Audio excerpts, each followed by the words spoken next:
रहबर Muazzam Ayatollah Ali Khamenei के जनाजे का सफर अब इराक के मुक़द्दस शहर करबला पहुंच चुका है। नजफ से करबला तक लाखों अज़ादारों ने गम और अक़ीदत के साथ उन्हें आखिरी विदाई दी। वहीं लेबनान में भी यादगारी तक़रीबात का एहतमाम किया गया। उधर मशहद में तदफीन से पहले ईरानी टीवी ने पहली बार उस मस्जिद की तस्वीरें जारी की हैं जो हमले में तबाह हो गई थी। रिपोर्ट देखिए।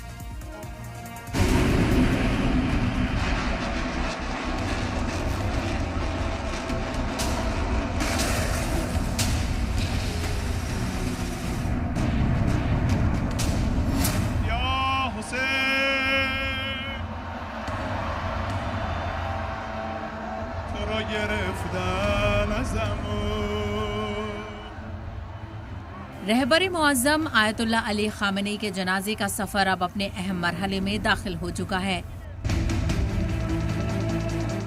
तेहरान और कुम से गुजरने के बाद जनाजा इराक के मुक़द्दस शहर नजफ पहुंचा, जहां हरम इमाम अली अलैहिस्सलाम में हजारों अज़ादारों ने उन्हें खराज अक़ीदत पेश किया। इसके बाद जनाजा करबला लाया गया, जहां इमाम हुसैन अलैहिस्सलाम के हरम के आसपास गम और अक़ीदत का बेमिसाल मंजर देखने को मिला। सख्त सिक्योरिटी के दरमियान जनाजे को शहर की सड़कों से गुजारा गया। दोनों जानिब हजारों लोग ईरानी परचम और ख़ामेनी की तस्वीरें थामे खड़े नजर आए। कई अज़ादार ताबूत के करीब पहुंचकर उसे छूने की कोशिश करते रहे। पूरे रास्ते नोहाख्वानी और मातम का सिलसिला जारी रहा।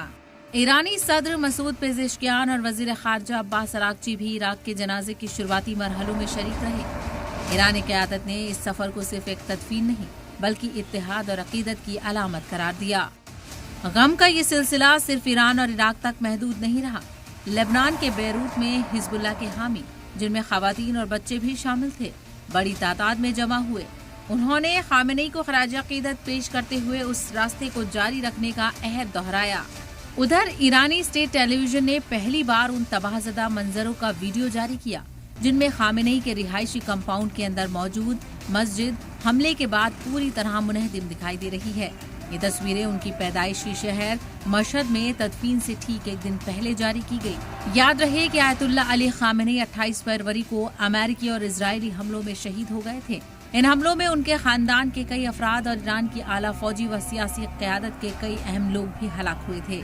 ईरान में 6 रोज़ा आज़ादारी और जनाजे की रसूम जारी है, जबकि मशहद में उनकी तदफीन की तैयारियां अपने आखिरी मरहले में दाखिल हो चुकी हैं।